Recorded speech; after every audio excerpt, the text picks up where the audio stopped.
Let's get this whole thing out. It's been a while now. This is one of the first bikes of the channels. The old beloved Mustang, modified by yours truly. I've recently put this Celebasino saddle on there that I got a few months ago from one of Marlon's jumbles, Barry London's jumbles. And it's got to the point where I don't really use it. It's quite small, as you can see. Yes, I do have a very low set of bars on there, but it is particularly small for me. As you can see, it does look a little bit silly for me. I'm going to take it out for a ride today, almost a bit like its last dinner. See if it should stay like this or if we should pull it apart, have it just as a bare frame and put on display as kind of memorabilia. Because I've got another bike that these parts could go on. So we're going to take this bike out today and see if I still love it to pieces. I mean, I know I love it, but does it really fit? So why do I think this might be no longer the bike for me? Well, I kind of think it's a bit built wrong. I didn't really do anything with the headset. I went for style and look on the stem and the bars, which is nice. The bars are nice, but it's very, very low and very much like this all the time. Which isn't healthy for a soon-to-be 27-year-old man. Oh, 27 on the 20th of December for my group ride. Come along, it's on my birthday. So I'm going to take it out for a ride, and like I say, I might just strip it for parts, keep the parts, maybe move on to something else, because we do have another pink machine that some of this stuff might go on. So we're going to pick up my trusty D-Max helmet. Need to take my hat off. Go out for a bit of a woodland ride and see how it goes. I'm sure it won't perform badly. Well, it's a good bike and it's built quite nicely, to be fair, but I'm at the moment where I'm thinking about parting with it, either selling it or, like I say, just put the parts on something else. I'd rather do that because this bike's not great for me. Luckily, I've got my trusty friend, Matthias, who's going to come along with me for the ride. He's on his lovely Form Black Rocks, was it? Yes, that would be correct, sir. Yeah. I like what you've done with the camo stuff, and it's sort of homemade camo-y splashes. Yeah, that would be dirt. Let's see how this whole thing goes. All the tyres seem to be okay. What it's going to be like in this bog, as you can see, we've had the plumbers round, not Matthias.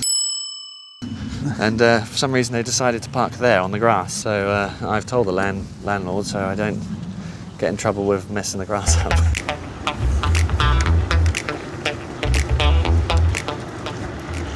So it's a nice sunny day out here today in Norfolk. Those of you might know where I live anyway.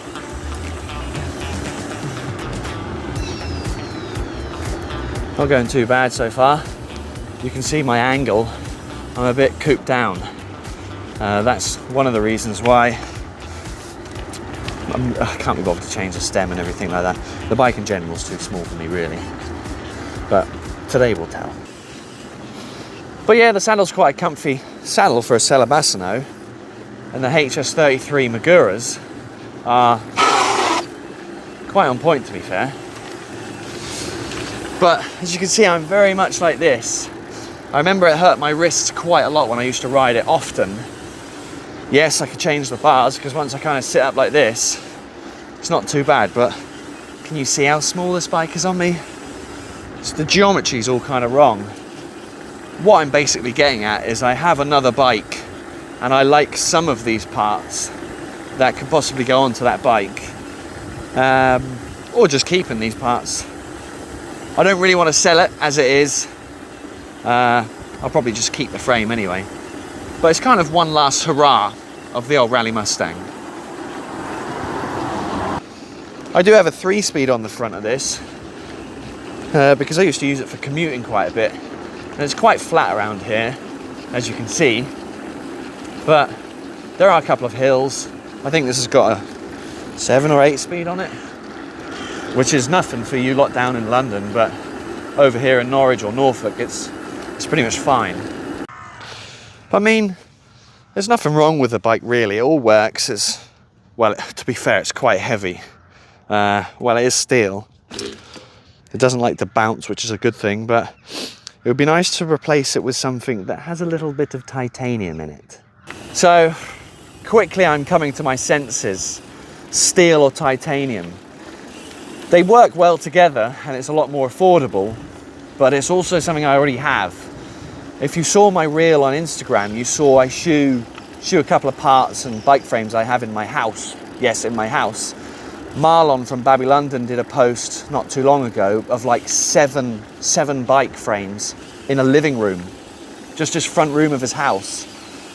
And that kind of inspired me to show you what I had just on the Instagram. If you haven't seen it, go and check it out. I'll leave the link here maybe. But in doing so, I noticed I did have basically this, but the steel and titanium version, which is the Raleigh M-Trax. Yes, I do have a purple one, but I got an extra one in the same size frame as that purple one. And I think I'm gonna use that instead of this. This is too heavy, it's not done up enough. It's not to what I want it anymore. So I'm quickly coming to my senses to ship this one off and start on the M-Trax. Right, we've got to our rough test track destination, which is a local sort of woodland for me, accompanied by this horrible, stupid bike-proof gate, which is ridiculous. But the M-Trax is... ooh, can't say that word yet. The Mustang is so small, it fits in here perfectly fine. So, we don't have a problem with that. But Matthias, with his 8-foot long form black rocks, you have to go on the old tippy toes with that one, don't you? Yeah, it's a bit big for this sort of gate. Problem with 29ers versus 26, but with a 29er it's a lot easier. I do feel like I'm relatively behind sometimes on 26s because, well, I'm always having more fun on a 26. That's why I like a 26. Why are you making so much bloody noise? It's a problem with a 3-speed. But maybe this little thing needs one last little hurrah. Let's give it some beans. It's definitely a fun bike. Oh, stop.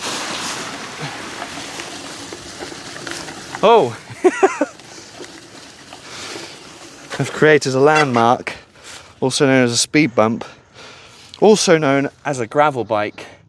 This is what gravel bikes should be used for, is a speed bump, because they're always slowing me down. Nearly swore there. They're always slowing mountain bikes down on a track like this. Problem with this thing is being probably well, to be fair, it's probably only about 12 kilos now or something like that because of the wheels and the carbon on it, but being all steel is still a bit heavier than you want it to be. How heavy is yours? Oh. 12.5 kilos. 12.5? Yeah. Is it? Let's have a feel.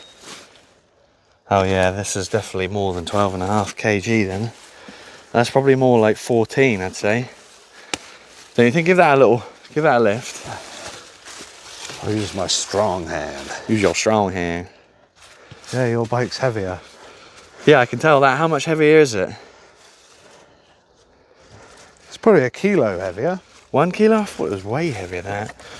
I am a little bit less muscly than you, but that's definitely a lot heavier than the form. It's heavy for a child's bicycle. Yeah.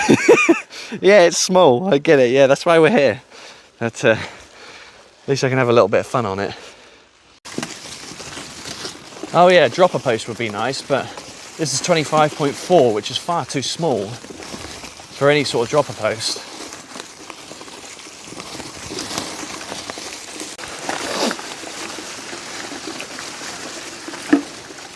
Am I going to miss this bike? I don't know. I went through the same thing with the... what was that? That was a Raleigh Mustang. Raleigh Mustang as well. There's a leaf stuck in my tyre. There's a leaf stuck on my tyre. Oh no.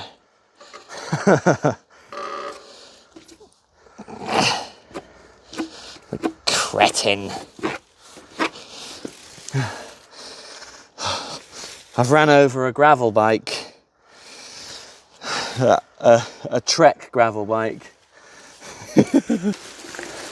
Yeah, I had my last Raleigh Mustang, the orange one, but we gave that to Simon over at Cycle Workshop, or Norfolk Cycle Workshop. But I didn't miss that one awfully too much for the same reason of the heaviness, I think. But I think what, oh. Yeah, maybe I'm looking at life all wrong. Yeah. So after that strange life shock, it's time to go back to the shed tent and weigh up the possibilities and option I have, i.e. the M-Trax.